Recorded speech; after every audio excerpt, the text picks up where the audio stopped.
प्यारे बच्चों, आज हम लोग ध्वनि से संबंधित जो विभिन्न शब्दावली थी उनको पढ़ने के बाद आज हम लोग ध्वनि की कुछ प्रमुख विशेषताओं के कैरेक्टरिस्टिक्स के बारे में पढ़ेंगे, जिसमें पहला है ध्वनि का संचरण, प्रोपेगेशन ऑफ साउंड।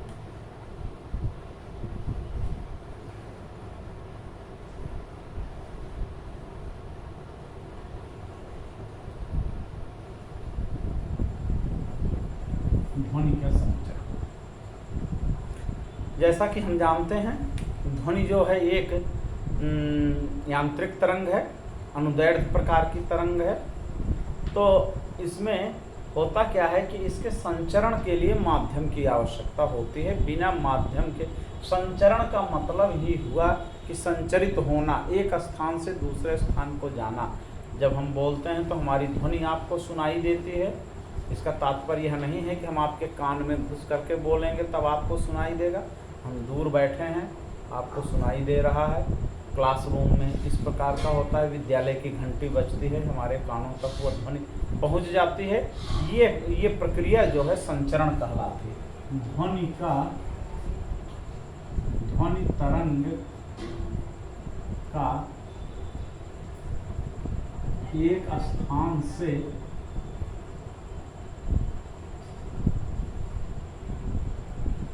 दूसरे स्थान तक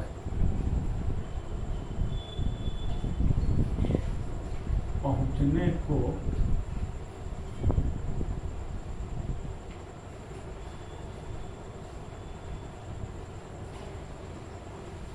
ध्वनि का संचरण कहते हैं।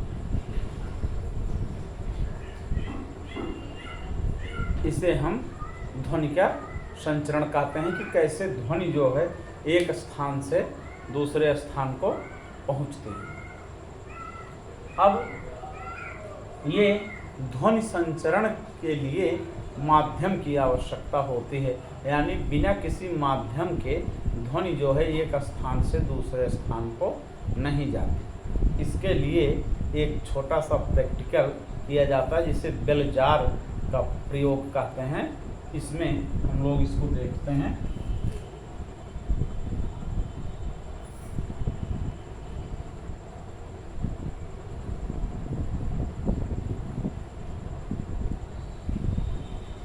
ध्वनि संचरण के लिए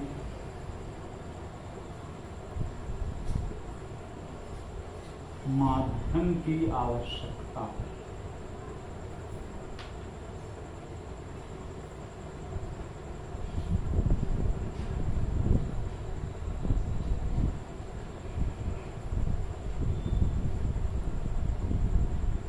ध्वनि संचरण के लिए माध्यम की आवश्यकता।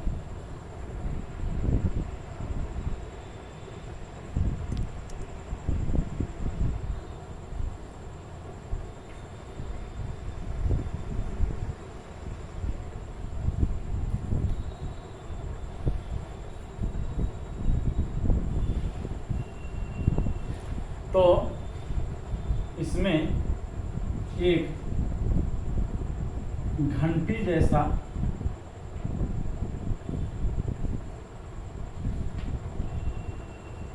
जार होता है।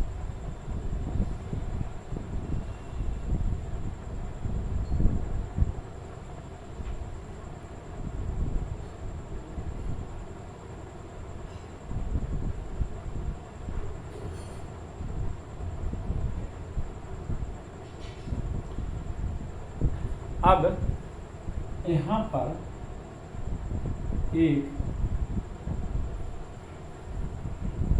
विद्युत घंटी का अरेंजमेंट किया जाता है।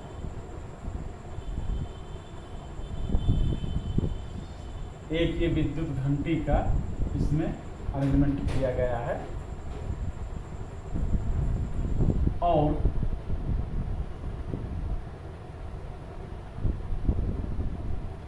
यहाँ पे एक स्विच लगी हुई है और इधर ये विद्युत स्रोत को दे दिया जाता है विद्युत धारा। जैसे विद्युत घंटी होती है,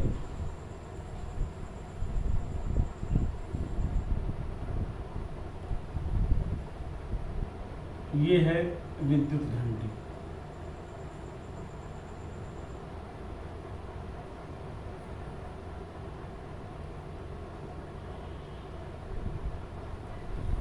तो जैसा कि हम जानते हैं विद्युत घंटी में अगर स्विच ऑन करते हैं तो घंटी बजने लगती है और स्विच ऑफ कर देते हैं घंटी बंद हो जाती है।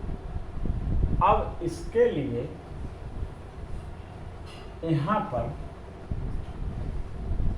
एक वैक्यूम पंप लगा दिया गया है, कंप्रेसर।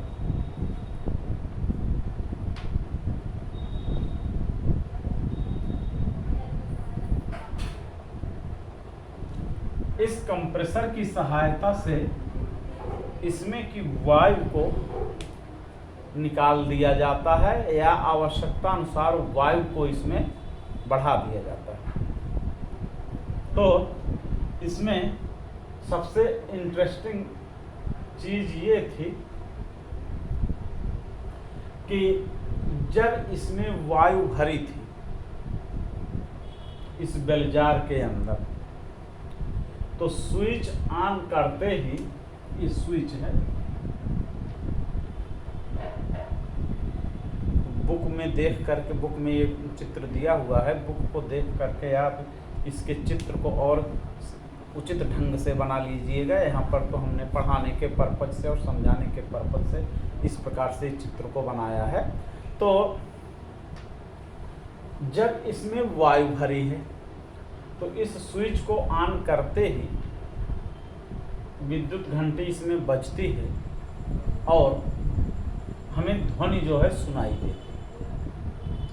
लेकिन जब इस कंप्रेसर पंप से इसके अंदर की वायु निकाल करके इसमें निर्वात बना दिया जाता है, यानी वैक्यूम अर्थात माध्यम को हटा दिया जाता है। यहाँ पे माध्यम जो है वो वायु है।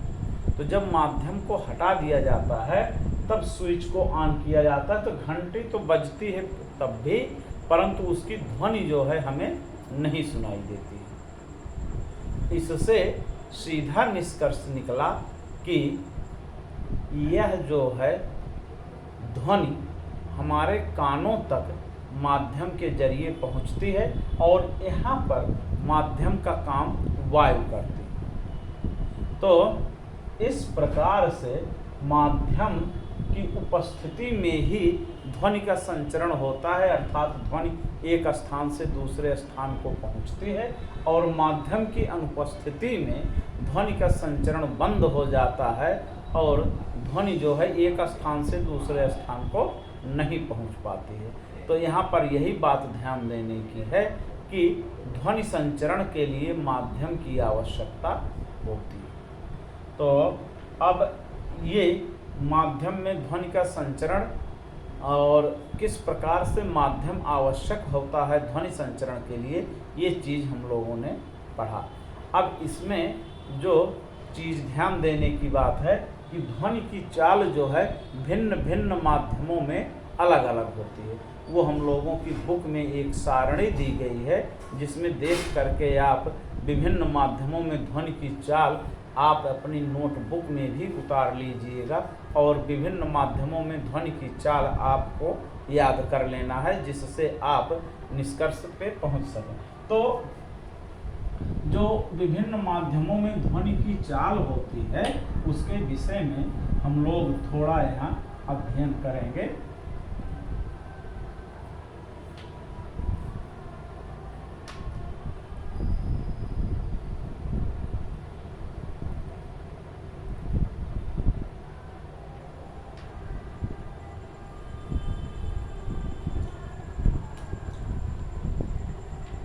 विभिन्न माध्यम में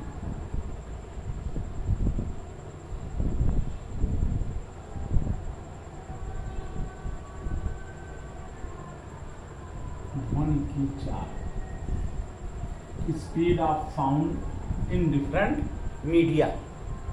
तो न्यूटन महोदय ने इस बात को बताया था कि किसी माध्यम में ध्वनि की चाल कैसे और किन किन तथ्यों पर निर्भर करती है। तो पहला हो गया है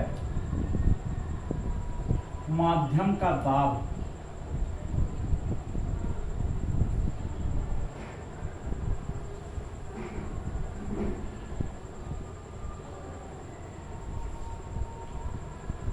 यह माध्यम का दाब जो है वो मुख्य रूप से गैसीय और द्रव, इन दोनों माध्यमों का कैसा दाब, उन पे कैसा दाब अप्लाई किया गया है, ये उस पर निर्भर करता है। जैसे गैस में, वायु में ध्वनि की चाल या द्रव में ध्वनि की चाल, ये दोनों जो माध्यम हैं वायु और द्रव, तो इनमें जो है गैस और द्रव, इनमें जो है इस बात पे निर्भर करता है कि उसका दाब कैसा है।